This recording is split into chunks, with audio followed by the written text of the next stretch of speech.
L'objectif du renseignement, c'est d'abord de connaître l'adversaire dans ses moindres détails. Ce qui nécessite d'utiliser toutes les ressources de la connaissance et des sciences, là où les a priori politiques se limitent souvent à une vision des choses sans nuance. Le marxisme, par exemple, et sa division du monde en classes sociales est assez juste, mais incomplet.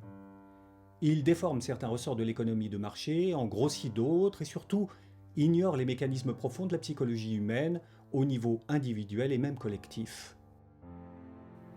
De la même manière, ceux qui jugeront d'un pays sous le seul angle de ses traditions ou de ses intérêts, sans tenir compte du comportement particulier et personnel de ses dirigeants ou de la sensibilité politique du moment, feront fausse route.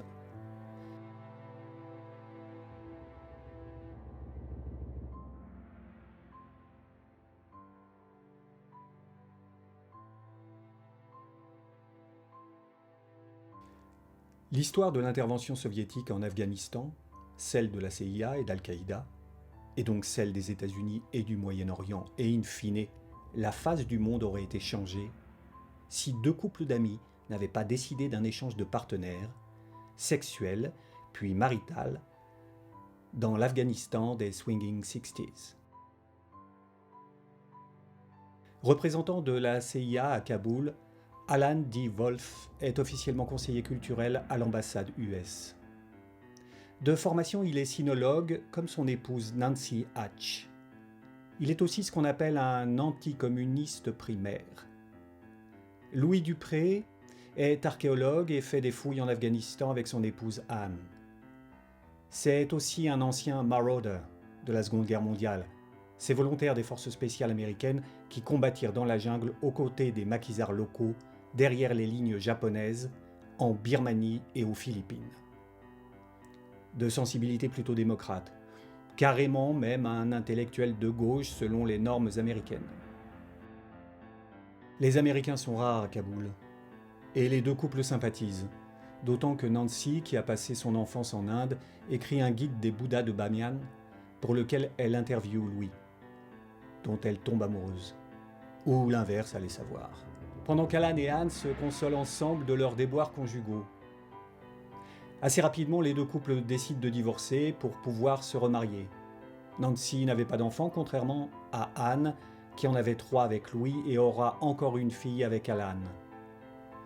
Gardes alternés obligent, les mômes passent régulièrement la Khyber Pass, seuls avec des chauffeurs pashtuns de Jeep Toyota qui les invitent systématiquement dans leur famille, dans l'un ou l'autre des villages de la route. Car les Wolf sont désormais en poste au Pakistan.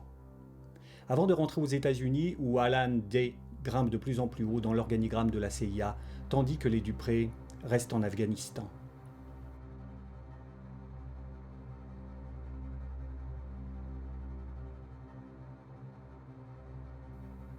Louis poursuit fouilles archéologiques et travaux universitaires, tandis que Nancy devient une spécialiste mondialement connue des cultures afghanes. À tel point que les Afghans l'appellent affectueusement la mère de l'Afghanistan. Un surnom qu'elle prend très à cœur durant le conflit, créant un musée dans lequel elle rassemble tout ce qui faisait les traditions culturelles du pays, meurtri par 40 ans de guerre.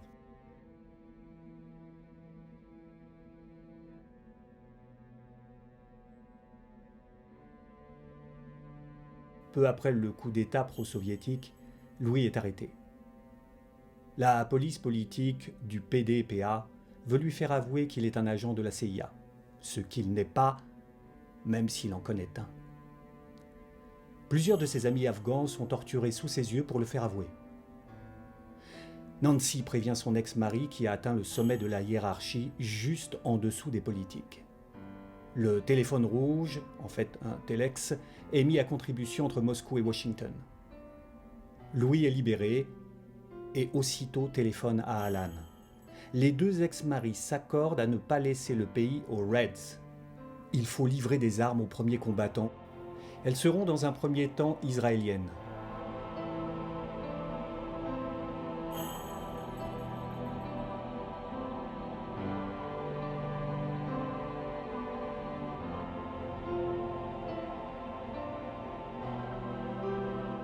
Alan s'occupe de tout à Washington, pendant que Louis gère sur le terrain. Seulement à Peshawar, il est un peu l'otage des services pakistanais et saoudiens qui travaillent main dans la main.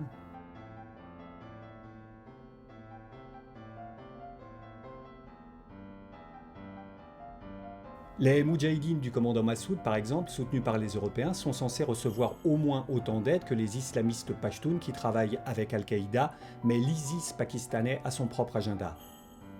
Elle détourne une part notable des fonds américains vers le programme nucléaire pakistano-saoudien et le soutien à Ben Laden et Al-Qaïda qui envoient des volontaires étrangers combattre sur le terrain. Ce qui fait dire au fils de Louis que si ses parents et ses beaux-parents ne s'étaient pas rencontrés, le 11 septembre n'aurait probablement jamais eu lieu.